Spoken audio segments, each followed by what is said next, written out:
Bien le bonjour et bienvenue sur la chaîne de Sissi Miniatures et compagnie.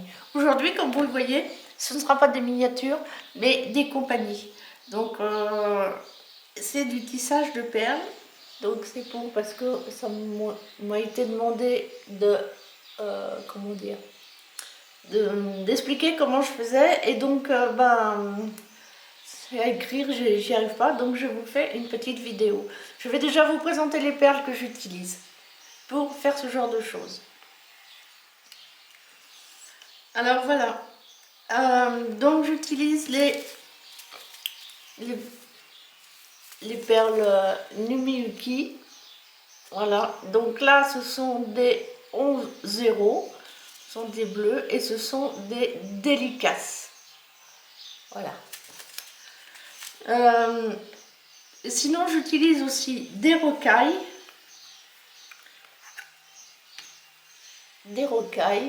Voilà. Ce sont toujours des 11-0 et ce sont toujours des Miyuki. Voilà, Miyuki. Ok. Ce sont des petites perles de rocailles. Alors ça, ce sont les rocailles.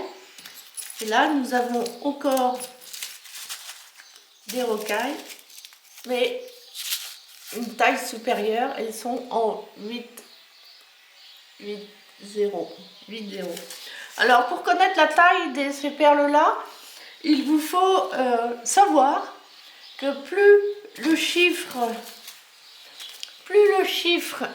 ici est petit, plus la perle est grosse. Alors là, ce sont vraiment des minuscules. Alors, il y a plus petites encore, hein. Il y a les 15-0 qui sont encore plus petites. Souvent, je me sers des 15-0, vous voyez, je me sers des 15-0 pour faire des finitions de mes bracelets. Voilà. Et là, c'est un tissage, loom, exactement comme celui que je vais vous montrer. Et avec des rocailles 11-0. Alors à savoir que dans les tailles 11-0, c'est la taille la plus commune, celle où l'on trouve le plus de couleurs. Voilà. Moi j'ai une préférence pour les rocailles parce que je trouve que voilà, comment dire, les délicates, je trouve ça un peu trop fine et ça manque un petit peu de relief. J'aime bien le relief des rocailles. Mais les délicieuses, les délicates, elles sont sympas aussi. Hein. Voilà deux exemples du tissage que je vais vous faire. Sinon, ben voilà, là les 11-0, alors celles-ci, ce sont toujours des Miyuki, mais elles sont en 8-0. Donc elles sont plus grosses. Hein, voilà la différence. Elles sont plus grosses que les autres. Et j'avoue que quand j'aurai fini toutes mes perles en 11-0, je repartirai en 8-0 parce que c'est plus facile à travailler quand même avec l'âge, la vue est complètement délicate.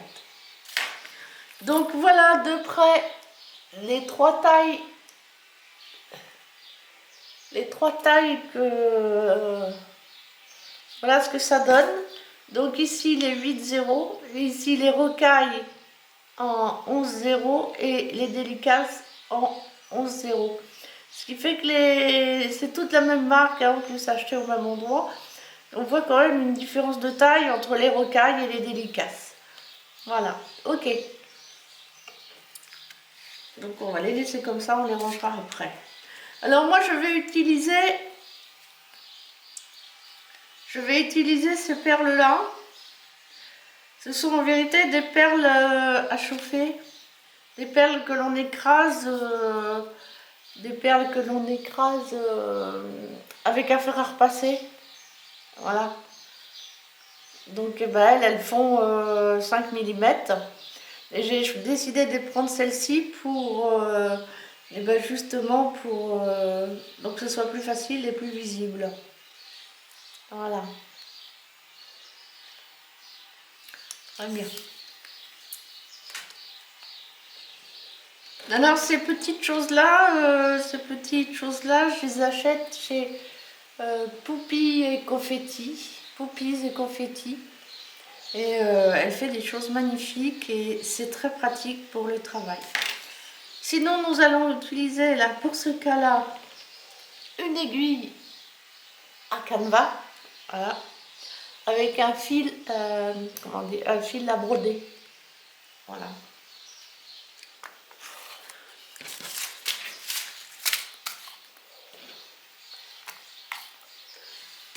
Ça, je vous le rappelle, c'est un enfil aiguille. Sinon, si vous décidez de broder, enfin de tisser ces perles à la main à l'aiguille, il vous faudra prendre des aiguilles très fines. J'ai oublié de mettre, d'amener du fil et des aiguilles pour expliquer, pour vous montrer. Mais enfin bon, ce sont des fils à pas, je crois, ils sont multicolores, j'aime beaucoup. Ce sont des petites bobines dures comme du fil normal, mais c'est extrêmement fin. Vous ne pourrez pas faire avec ces perles-là du travail comme vous le feriez avec, comment dire, avec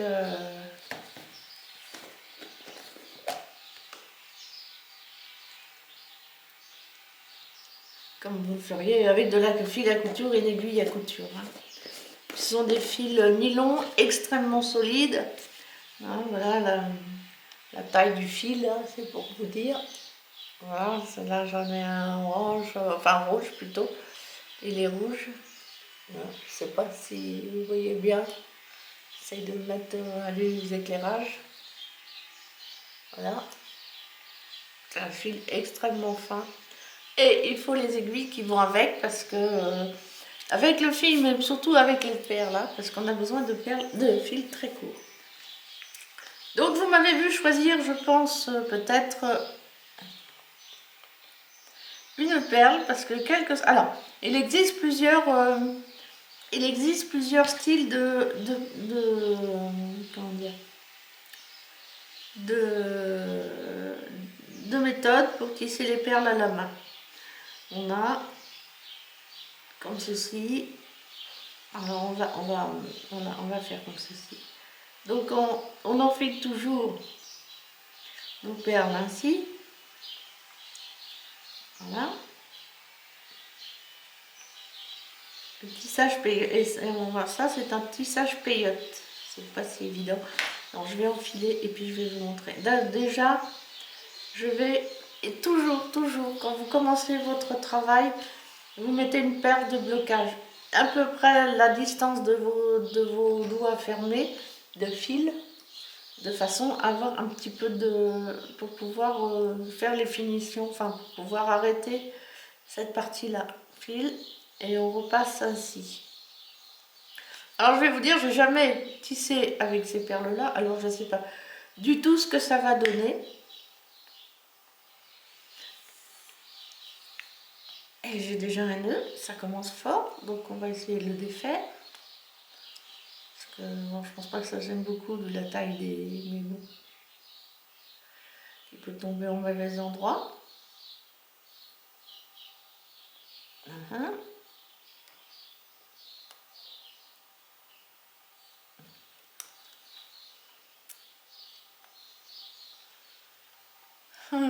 Oui, c'est pas dit que j'y arrive.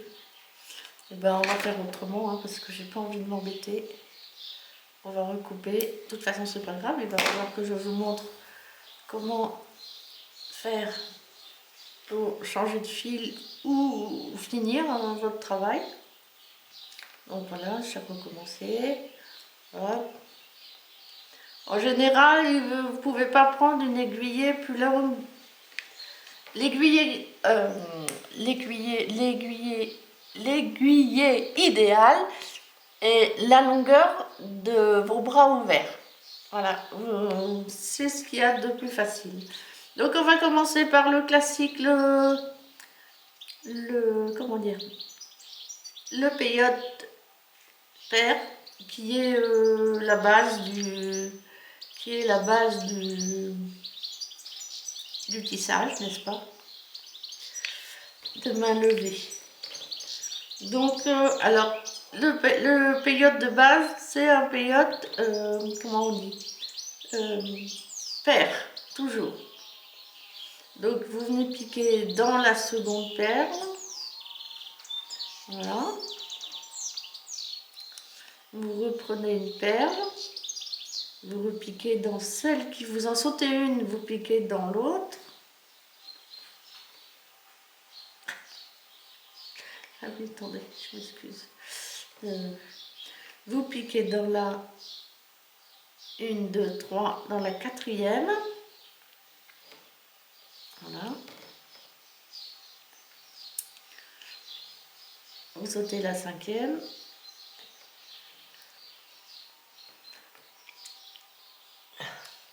Et voilà. Et quand on repart dans l'autre sens. Voilà. Ça se donne ça. Ça, c'est le tissage de base que l'on retrouve un peu partout, facile. Ça prend pas beaucoup, ça prend pas trop de temps suivant la taille des perles et c'est ce qui est le plus facile. C'est ce que vous allez la plupart du temps avoir. Voilà. Ça, c'est un tissage à main levée. Peyote, ça s'appelle. Voilà. Ainsi de suite. Ok, voilà. Et donc, on va reprendre une autre couleur, histoire que vous voyez bien la différence. Voilà.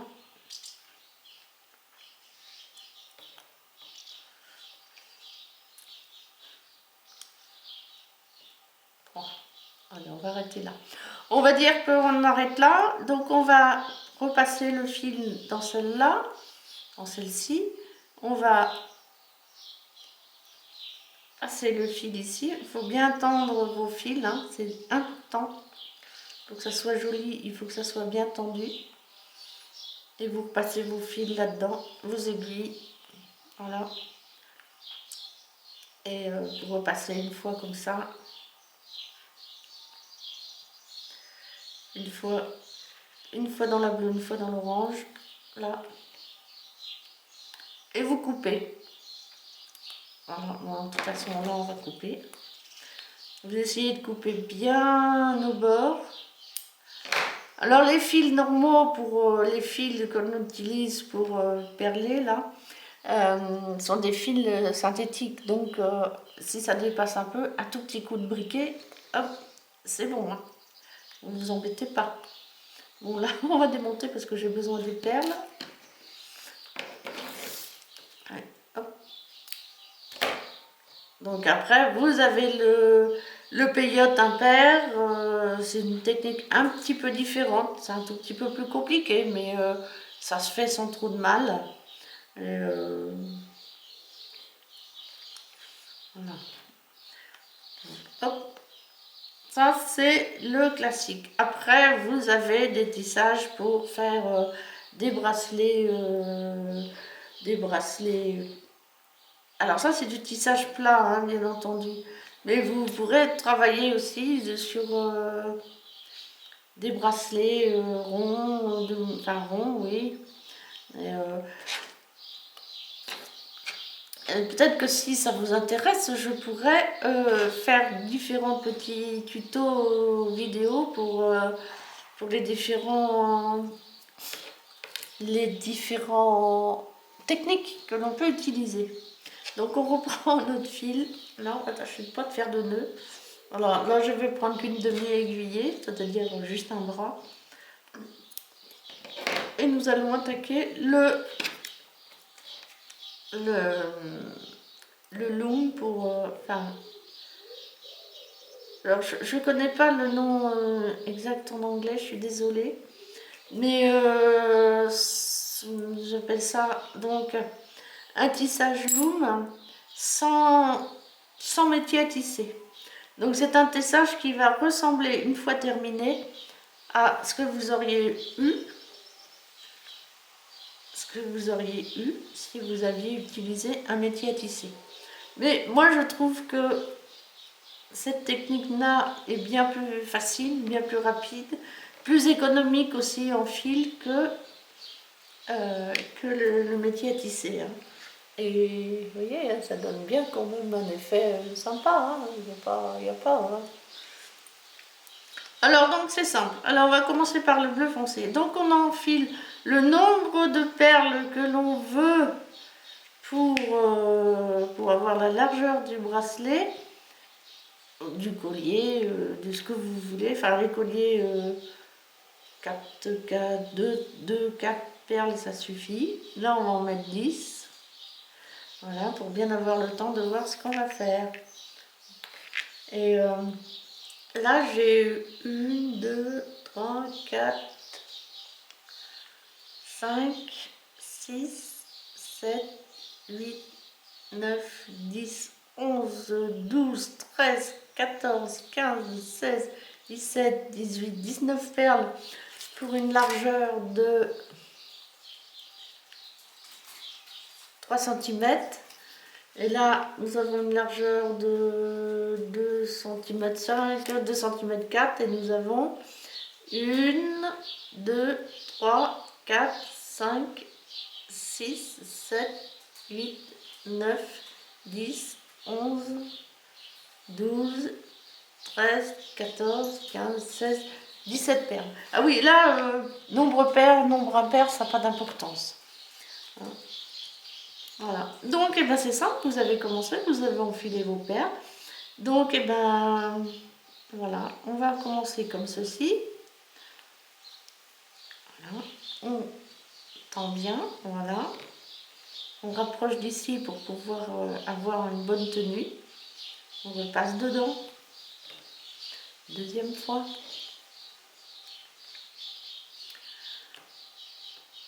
On repasse dedans. Voilà. On passe bien ici, c'est important parce qu'après on peut se tromper, piquer. Alors certaines perleuses vont prendre 2 perles par 2 perles. Moi j'évite parce que ça fait trop de tours encore autour du... Oui, je trouve que ça fait trop de tours. Parce qu'on... plus vous allez faire mettre de fil dans vos perles, moins vous allez avoir de place pour, pour passer vos fils, quoi. Donc voilà, j'espère que ça se voit, c'est simple.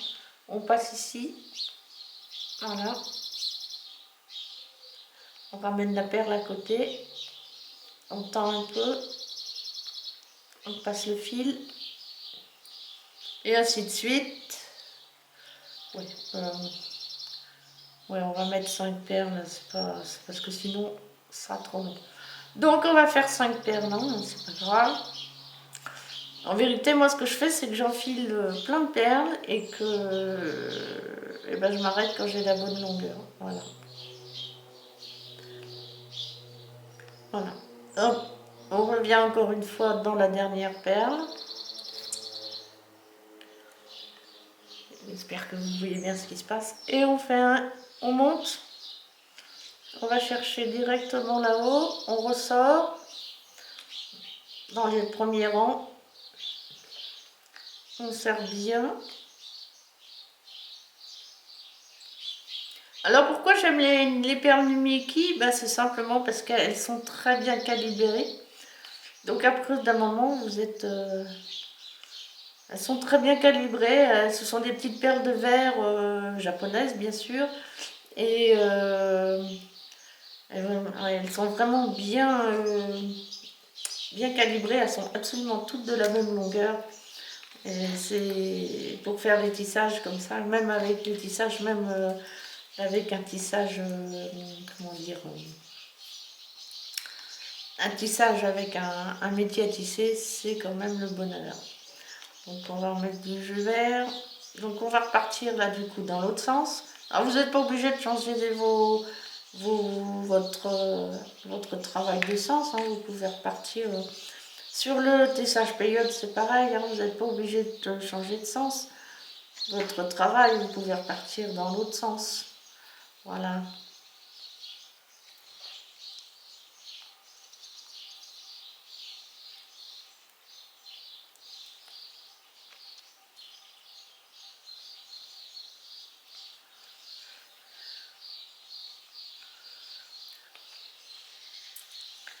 Et voilà. Donc ben là, bon, c'est des grosses perles, mais ça peut être joli, mais bon, les perles elles-mêmes ne sont pas jolies. Donc vous montez.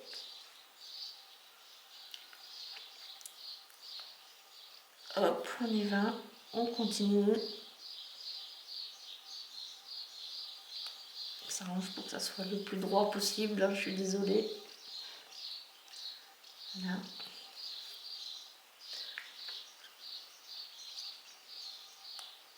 Voilà. Voilà. Et pour que tout s'harmonise bien, on repasse là-dedans. Alors mon fil est un peu trop fin. Il est épais, mais il est quand même un peu trop fin pour les perles, donc du coup... mais bon, je penserais que ça serait mieux pour vous détailler, enfin pour que vous voyez bien ce qui se passe.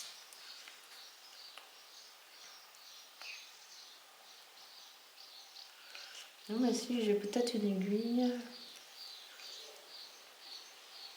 Ah bah non, attendez. Alors, par contre, pour enlever, il faut absolument démonter l'aiguille. C'est vraiment important, sinon vous n'y arriverez pas.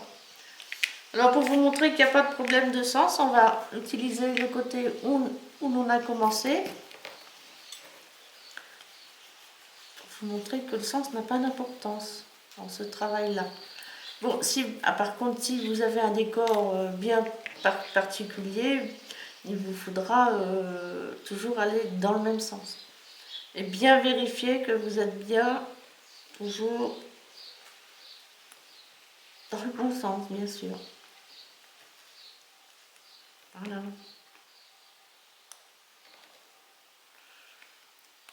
Alors, vous voyez, je travaille dans l'autre main, à l'autre main maintenant. Je descends, tout à l'heure je montais.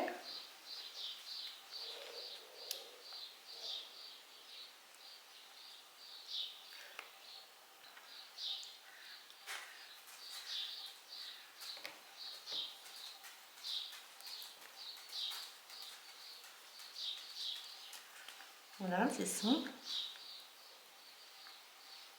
Voilà. Alors évitez quand même de pas d'avoir un fil si court pour vous arrêter. Vous avez vu tout à l'heure, j'ai mis voilà. Et donc, et ben là c'est pareil. On va aller chercher, on va remonter dans celle la plus précédente.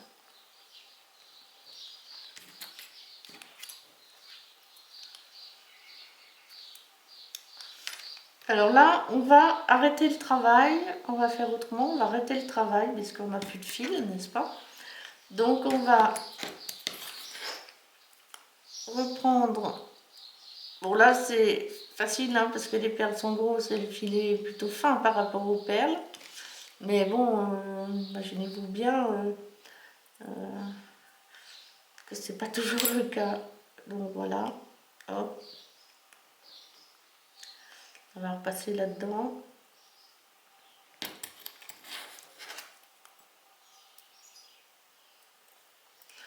Donc là, ça veut dire que vous n'avez plus assez de fil, donc vous allez être obligé de changer de fil, de remettre un autre fil. Et voilà, on serre bien et on repasse une fois comme ceci. Voilà, ben là je suis un peu obligée de changer de sens quand même. Donc hop, venez chercher votre bout de fil.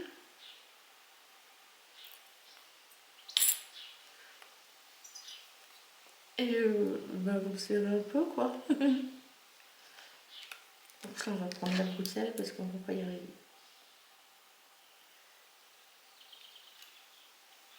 Voilà. Donc là, ça ne bougera plus. Et puis je vous dis, petit coup de briquet, et ni vu ni connu. Voilà.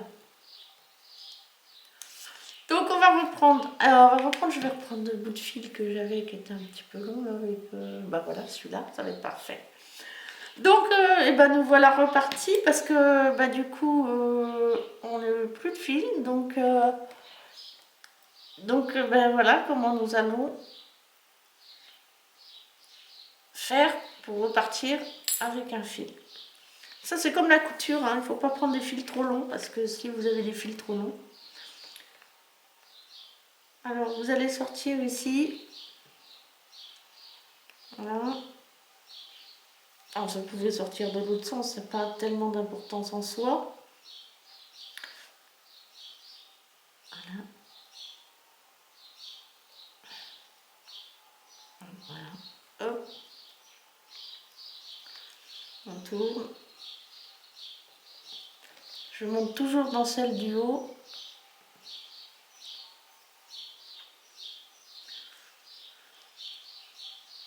Et je redescends. Et là, ça ne bougera pas. Vous pouvez tirer, ça ne bougera pas. Je remonte encore une fois dans la bleue, là, du coup. Pour redescendre dans la rose. Et là, nous allons repartir. Et voilà, c'est simple. C'est relativement simple, hein. Il suffit de... Voilà. Mais par contre, si vous vous rendez compte que vous vous trompez, vérifiez régulièrement. C'est comme la broderie, hein. Vous vérifiez régulièrement si vous vous êtes trompé parce que si vous en avez fait 1,50 m et que à 50 cm du départ, vous apercevez que vous avez fait une erreur, qu'il manque une perle par exemple, ça peut arriver, ou que vous êtes trompé de couleur de perle, ça peut arriver. Bon, si c'est juste une perle, ça se verra pas trop, mais le mieux c'est quand même de vérifier tous les 3 ou 4 ans pour pouvoir défaire sans trop de soucis. Hein. Alors bien sûr, si vous avez bloqué, vous avez fini votre travail, enfin vous avez fini votre fil, tout ça, et que vous avez bloqué, vous aurez du mal à démonter, hein, ce sera le ciseau. Mais bon, ça, vous partirez là où vous êtes arrêté, sauf que vous avez perdu plusieurs jours, parce que là, si je mets quelques minutes à faire ça avec ces perles-là, c'est pas le cas. C'est pas le cas avec les autres perles. Voilà, vous en pensez quoi? C'est sympa, hein? Et donc là, hop, on repasse. Faire encore une fois. Voilà. Donc là, nous avons fini, on va pas finir, je pense. Donc on va mettre une comme ça.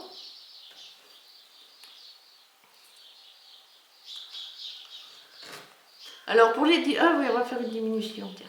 Vous voyez, c'est pas très difficile à démonter. On va faire une diminution. Alors pour faire une diminution, enfin 2 diminutions exactement, on va...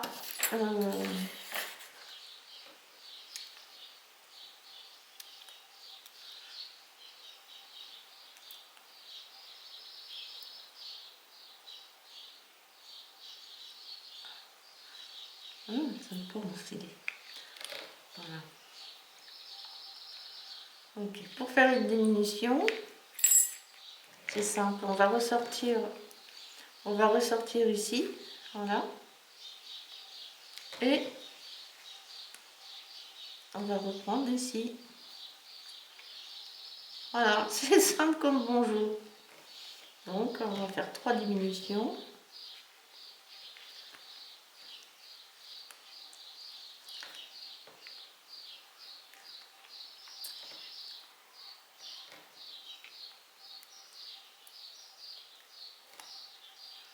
Voilà, 3 diminutions, enfin 3 perles en diminution. Bon là c'est pareil, hein, ça fait un peu bizarre, mais étant donné que ce sont des grosses perles, ça fait des gros... Mais sinon les petites perles, ça se passe très bien. Et on va refaire une diminution. On va mettre du jaune, là du fluo. Ah oui, bah oui, c'est pas beaucoup de fils, voilà, c'est comme ça. Alors par contre, pour faire les diminutions, il vous faudra repasser toutes les perles, les unes... il vous faudra repasser... Voilà. Bon là j'ai fait une diminution, comment on dit, régulière. Mais vous pouvez diminuer que d'un côté ou que de l'autre. Hein. Par contre, quand vous faites des diminutions, il vous faudra repartir dans tous les fils, dans toutes les perles, repasser là, là, là, là, là. Dans celle-là, vous revenez, enfin vous passez plusieurs fois, vous replacez plusieurs fois dans vos perles. Voilà. Mais à chaque fois, parce que là, vous voyez, il y a pas, on n'a pas repassé, là, ça pas, et là, ça n'a pas été repassé. Donc, il vous faut vous repasser ici, vous refaites comme ceci, vous repassez dans celle-là, voilà, ici, voilà, dans celle-ci, enfin non, plutôt dans celle-ci, voilà, hop, dans celle-là, dans celle-ci, voilà, hop, dans celle-ci, et dans celle-là. Enfin donc vous vous arrangez pour repasser dans toutes vos perles de façon, dans tout le dernier, les diminutions, mais vous faites attention de ne pas aller directement parce que vous aurez votre fil qui sortira là, ça ne sera pas joli. Donc il faut jouer un petit peu dans... il vous faudra jouer un petit peu dans... comment dire?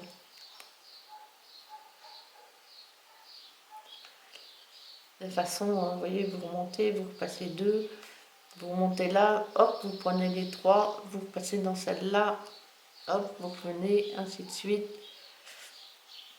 et vous revenez passer dans celle-ci, voilà. Là, je recommence. Vous repassez votre fil dans celle-ci, voilà, vous prenez les deux,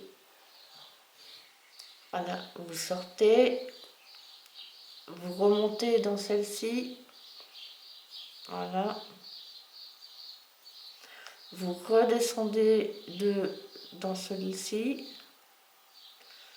voilà, vous revenez prendre celle-ci, pardon, je perds mon aiguille, j'ai perdu le cours, je suis désolée. Donc on était là, donc on est descendu ici, on va remonter dans celle-ci,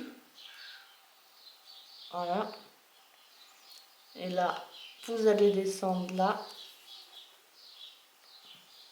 ok, vous revenez là, et vous redescendez ici, encore une fois. Et là, vous pouvez arrêter votre travail, c'est ça, pas de problème.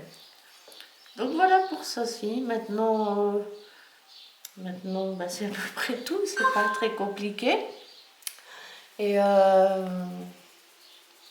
voilà, ça donnera ça, puisque les perles, ce sont des licaces. Donc ça donnera quelque chose comme ça.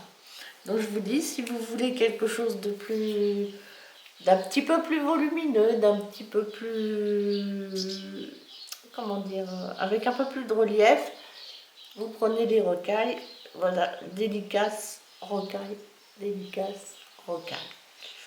Et là, vous pouvez faire même des ceintures, hein, mais là, il vous faut, pour faire un petit bracelet comme celui-là, il vous faudra deux petits sachets, bien sûr, parce qu'il y a de couleurs, mais ce sera à peu près tout ce qui vous suffira.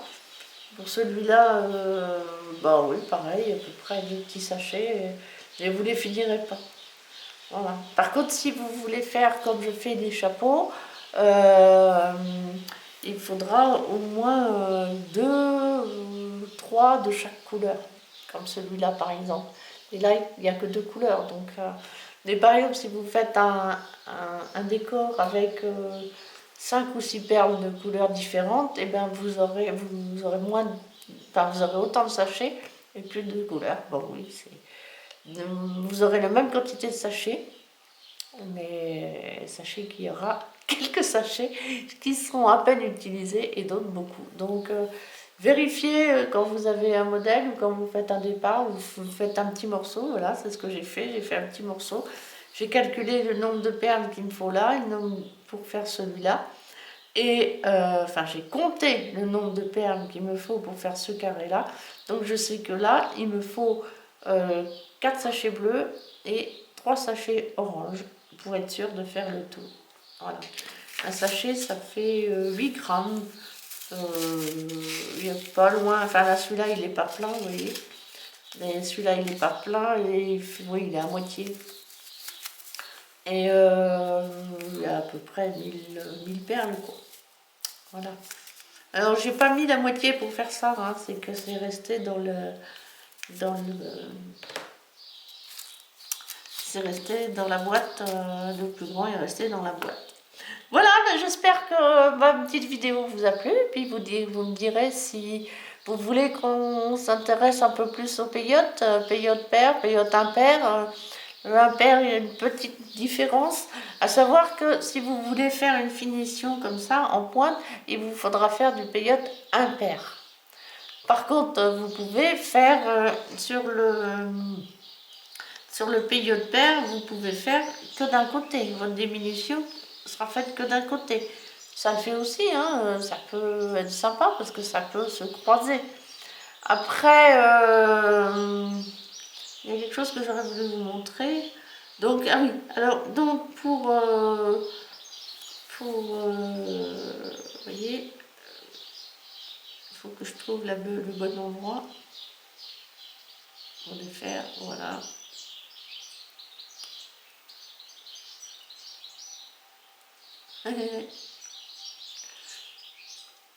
Donc,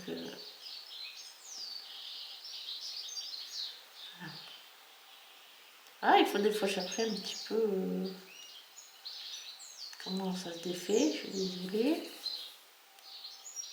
Voilà, hop.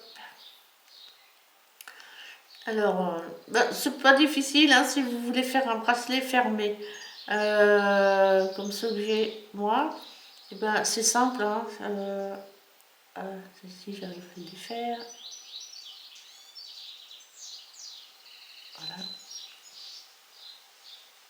Voilà. Je suis désolée. Voilà.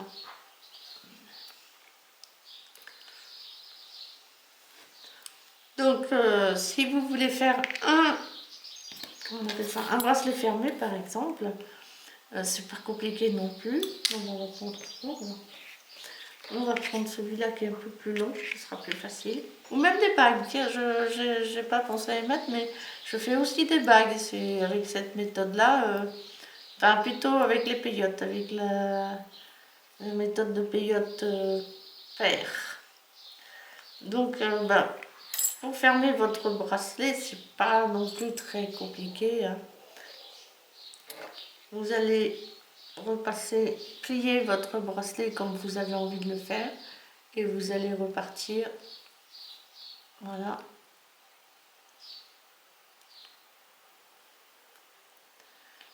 Comme ceci.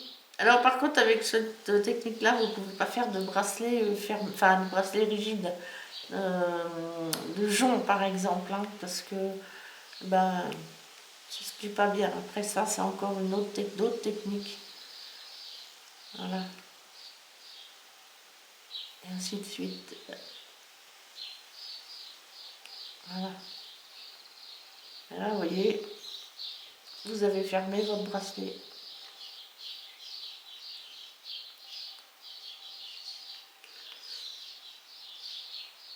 Par contre ça peut faire une petite bague. Ça peut faire une petite bague. Voilà, vous en mettez deux, vous avez une petite bague. Hein, voilà. Mais bon, il faut penser. Alors, pour que vous puissiez enlever et mettre facilement vos bracelets fermés, il vous faut fermer le poing vraiment très fort. Il faut que votre pouce puisse aller jusque là. Et là, vous allez sortir le bracelet en douceur, bien sûr, parce qu'il ne faut pas le brutaliser pour qu'il vous arrachiez tout. Bon, ceux-là, ils sont... pensez à bien faire un petit peu plus large, parce que moi, ceux-là, je les ai fait un petit peu juste. Mais bon, ça s'enlève. Hein. Voilà, vous allez les enlever, mais il faut bien, bien, bien fermer votre point. Voilà.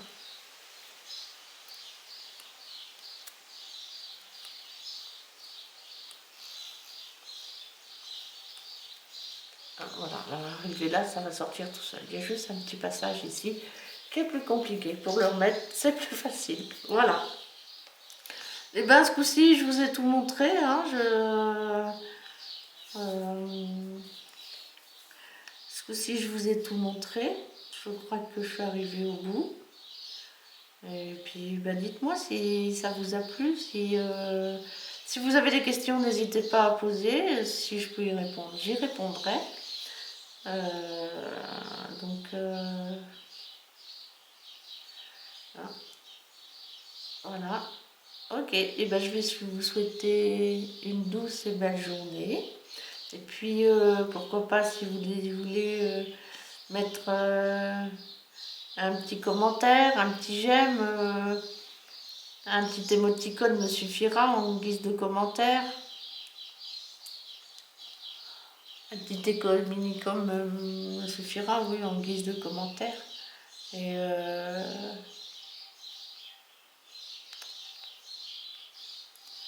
voilà. Et bien, je vous souhaite à bientôt. Bisous du Berry.